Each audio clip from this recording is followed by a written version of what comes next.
So now that Hive Ward has revealed what his true self looks like, you know what he is now?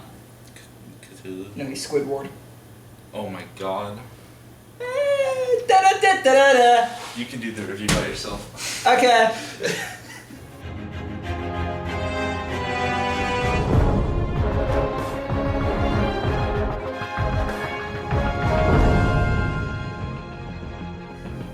So, it's just me now, and we're talking about Agents of S.H.I.E.L.D. This episode is Paradise Lost.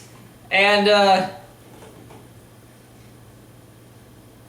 no, I can do this. This episode, Gideon and Hive Ward, I'm sorry, Squidward, is going to... You just did that a second fucking time. Oh, thank God you're back. I was fucking freaking out anyway. You just did that twice. So Gideon and Hive are going to Gideon's old family home to, like, do a meeting with the Hydra Council because, Hive wants to show himself or whatever. And we keep getting... Show his true form, my final form. Which is a squid. It's a squid. And we keep getting flashbacks to Gideon's childhood where, we learn that after his father died, him and his brother were basically left in charge of the Hydra Council, but Whitehall, the bad guy from last season, kept on telling him, hey, your father was crazy because he believed in all this mystic shit. Hydra's all about... What a fucking idiot. Yeah, Hydra's all about technology and stuff, because he was a Nazi. Okay, so, and Gideon's... He's not the only Nazi. Wow. Wow. I can't fucking believe you. You did it. You did the hand thing. You pledged yourself to... Wow. Mein Führer. Coming from the fucking Aryan giant. Wow. Anyway. Just because I'm part German doesn't mean I have to follow... Yeah, so am I. That doesn't mean I have to fucking... You're fucking Italian. You're worse. Whoa! Mussolini was not as bad as Hitler! You can't even build your towers straight. Alright, we're getting off topic with all this fucking racial shit. Anyway, Anyway. Tower of Pisa is in Italy, right? Or yeah. Am I an idiot? Yes, okay. Leaning Tower of Pisa is in Italy, Connor. So I was gonna look like an asshole. No, that's not I would have corrected you, don't worry. Okay. But Whitehall's corruption doesn't really work on Gideon, works on his brother a little bit, and they learn that their father had basically cheated the system with the lottery to make sure that he was never chosen to go out into space and get devoured by Hive. And they're like, father was a coward, we don't want to be like him. And Gideon... You rigged the system. Yeah, and Gideon's like, yeah, fight the system. Next time we do this, we're gonna do it right. Well, he lied, and next that's what he does. He lies. And he sends his brother in with the rock. Yeah, and his brother gets eaten by Hive, and because Hive retains the memories of all the people that he eats, knows that shit. He knows that, and he's like, fucking Gideon, you're a coward, you left me to die. He's totally like mind fucking Gideon the entire episode with like throwing the rock in the pond the exact same way. As soon as we saw the flashback of like him throwing the rock in the pond, I was like, my God. Hive killed his brother. My God. My God, I just put it together. He did it on purpose. He's fucking with Gideon. Yeah, and so as punishment for Gideon being a no-good, yellow-bellied coward, he kills Gideon's daughter. Shame too, she was hot. He also makes out with her. Yeah, and she dies. She dies from how incredible he is at making out with people. I mean, it is Ward. And Ward's kind of a sexy fella. I mean... Just don't call him what you called him a second ago. What, I mean Squidward? Don't do it. I will end you. Anyway, while this is going on, Daisy and Lincoln go off and find some guy in Australia who learns them a lot of stuff about... Learns them a lot of stuff. He learns them a lot of stuff about the history of Inhumans and... English major, folks. Hive and... You're not a major, you're a bachelor. It's also not English, it's creative writing, you fucking clod. And it's creative, it's still in English. Point is, Daisy and Lincoln learn more about Hive and shit like that. And they get a funny looking orb. They get an alien ball. We don't know what's in it, but they get an alien ball. Why does there have to be something in it? Why can't it just be a ball and just be happy with it? And put it in your mouth and then... I'm gonna stop. I hope it's a Wonder Ball. I miss Wonder Balls. Dude, fucking... On April 1st, I was in Walmart, back home. They had the empty Wonder Balls tray. Was that down here too? No, I saw your picture. Oh, that's on right. Facebook. That fucking pissed me off. Pissed me off. I don't know if there's an April Fool's Day joke or we just got there late. April Fool's Day joke. Fuck me. Okay. So, and also the rest of Team Coulson manages to capture Guerra, but then he escapes and basically hijacks their plane. And the only ones who can save them are Daisy and Lincoln, who decide... But they're not here! No, and we're gonna unite the Secret Warriors and save them next episode! So they stole a plane. They stole a plane. They stole a plane. They stole a plane. Let's talk about that. Okay. I'm sorry, we're not written like we're not good mythical morning. I did their intro. Oh, is that what that was? Yeah. I don't watch Good Mythical Morning enough to know what that was. God. But I will only watch the okay, so pros. This is a really good episode. Yes. I know I say that for a lot of episodes this season, but this episode specifically because we get to learn a lot about Gideon. Yes. And I think Gideon may be my favorite character on the show. And a lot of Asian Magneto. Filipino Chronicle. I never signed off on Asian Magneto. Because he's not fucking magnetic, he's telekinetic. I mean, the only things he's moved so far have been metal.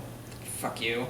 He hasn't moved any non-metallic items. I thought he did. I don't know, maybe he is. I don't know, man. I don't fuck it. Because there was a fire hydrant, and then he only moved the metal part. But anyway, so Gideon's probably my favorite character on this show, which is really good because, like... I'm gonna tell Hive that you said that. Go right for it now. He's gonna make out with you. He's a cephalopod. He's gonna make out with you. I'd be okay with that. But you'll die. Yeah. But no, because, like, in the movies especially, Marvel's villains have been kind of, like, lackluster a little bit. Mm-hmm. Like, aside from, like, Loki.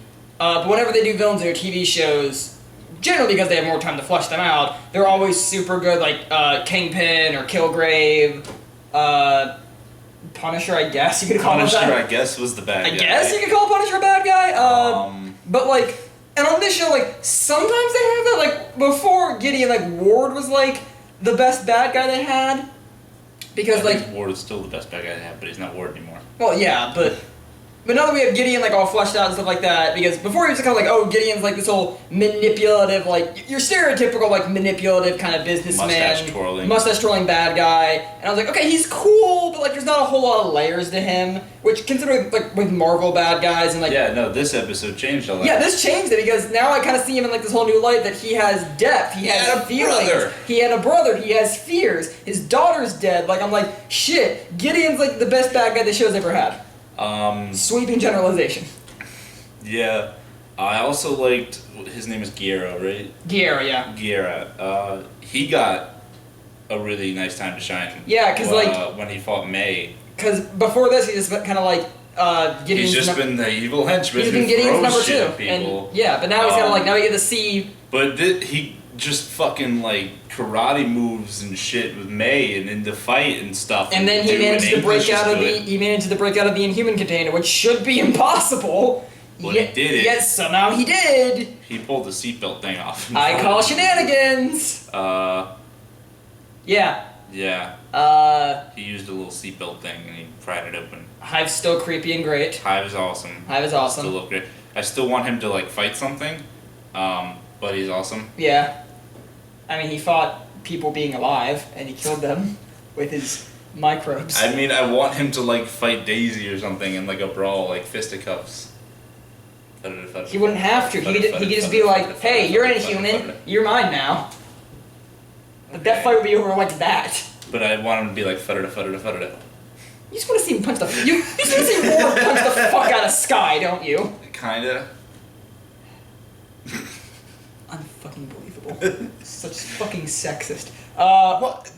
What? What else is good about this episode? I don't know, overall, it was I don't have a Squidward. I hate you. Now, do you want to move into cons? I don't have a lot of cons, but... I mean, it's a great episode. Yeah. This random dude in Australia that Daisy... The random... I think he was Inhuman that didn't go through Teragenesis, right? Yes. Okay. That's what they said. Okay. And seeing... He was an interesting character to me. Yeah, he was cool. because he inevitably made Lincoln like open up more to Daisy. Yeah. Because Lincoln is all like, I got drunk and almost killed my girlfriend, and that's how I ended up in afterlife. That's not what Lincoln sounds like. He's not at all. He's not fucking 80 years old. That's my impression of drunk Lincoln.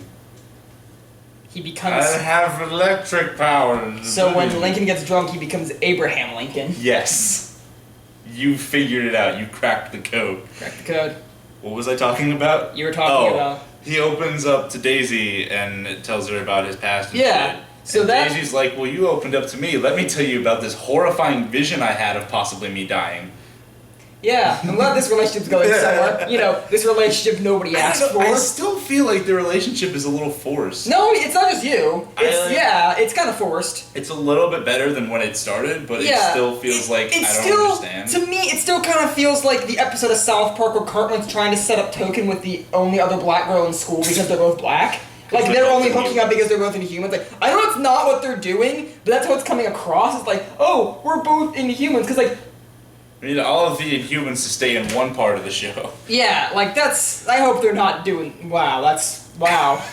That's not... All the Inhumans get to the back of the bus. Oh, Get to the back of the Quinjet. Wow. I'm sorry, was that too real? Wow. I would have put that into cons. Con of racism. It was an analogy. No, it was racist. Is what it was. It was just a joke. It was funny. All right, I'm moving into cons before you. No, I have another one. Okay. The thing with what's his name, Whitehall? Whitehall, yeah. Where he talks about how Hydra is about science. That's not a German accent. I don't know what the fuck that was. Close. It was close. It wasn't good, but it's close. He's like, he was all like, you know, because Hydra's about science and shit, but then they're like, no, Hydra's about mysticism and going to a planet and getting the alien. And squid aliens. And squid aliens. And rocks. And mystical... rocks and books. And mystical rocks. Paradise Lost and shit. Yeah. So it's cool to see the multiple factions within Hydra. Yeah. Because I feel like, you know, the movie Hydra is all the sciencey stuff and, you know, we need to build technology with this infinity gem that we have. Because it's not what it always was. Because it always in the beginning was about the secret society and stuff like that. Yeah, and it like, started as the... And all this sciencey shit just came from fucking Red Skull, pretty much. Yeah, Red Skull kind of took another. So it's cool to see the two kind of branching different areas of Hydra and how they are different, but they're still the same organization. And to see, because I feel like this is the show's way of kind of differentiating their Hydra from the movie's Hydra. Yeah. And I like that. Which, considering the movies, I don't think the movies are going to even do that much with Hydra anymore. Because, like, if they do, they're going to do, like, the sciencey one. Yeah. But because, like...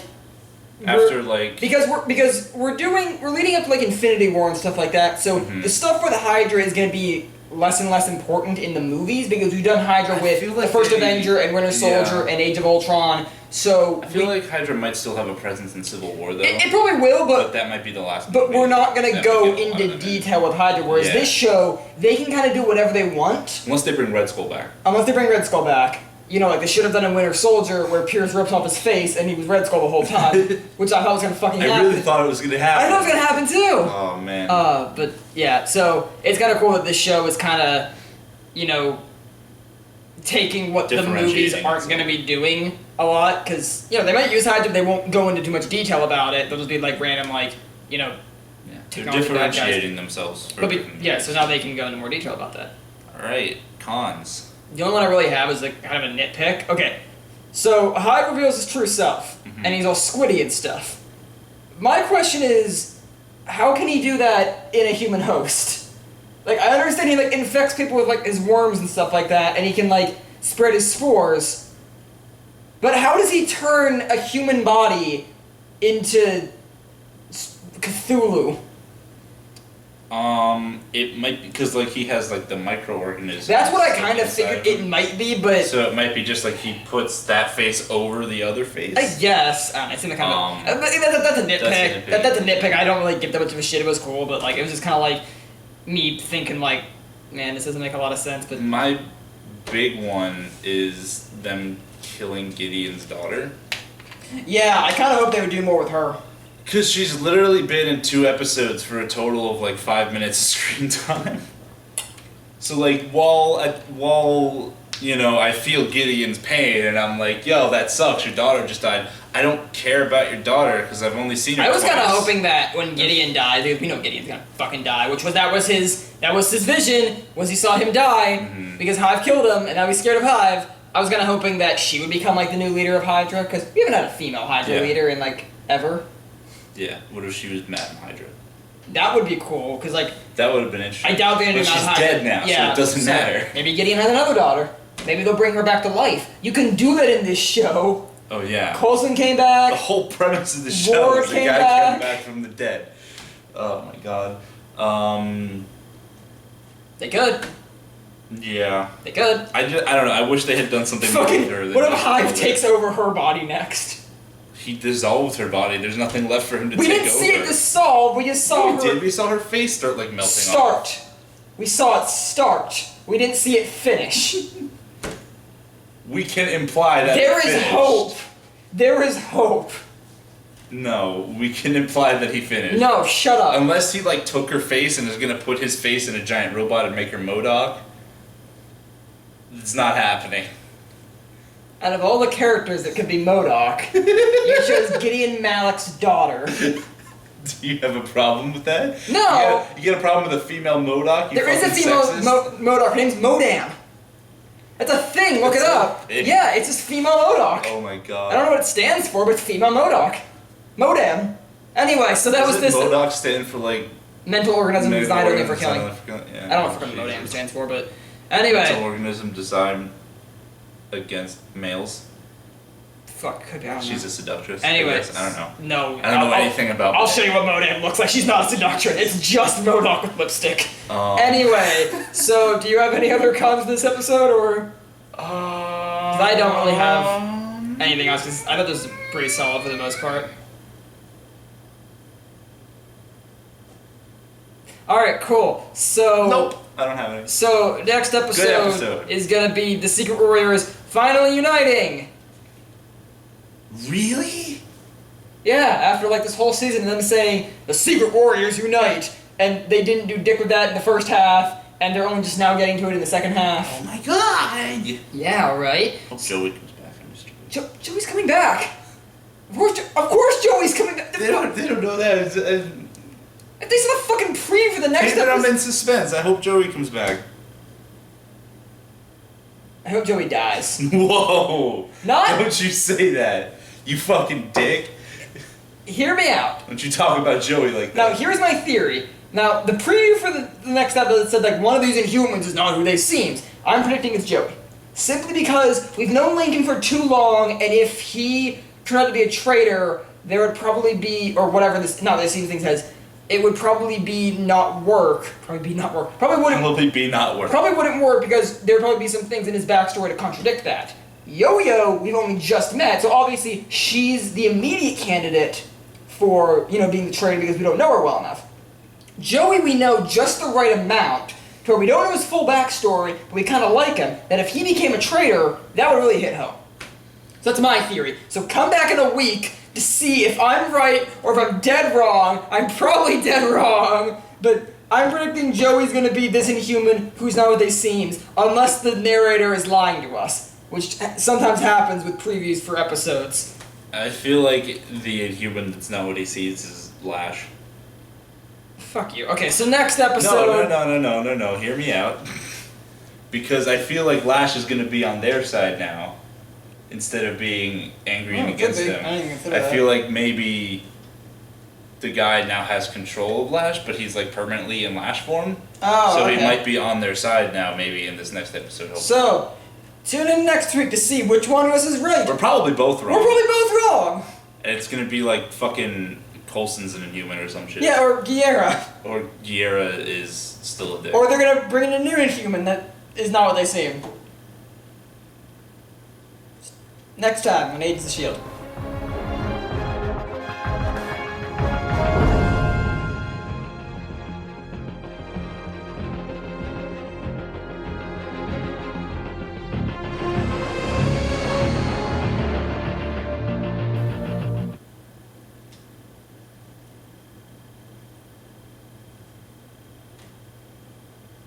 don't have to keep pointing at the camera. So you can stop. You don't have to do that.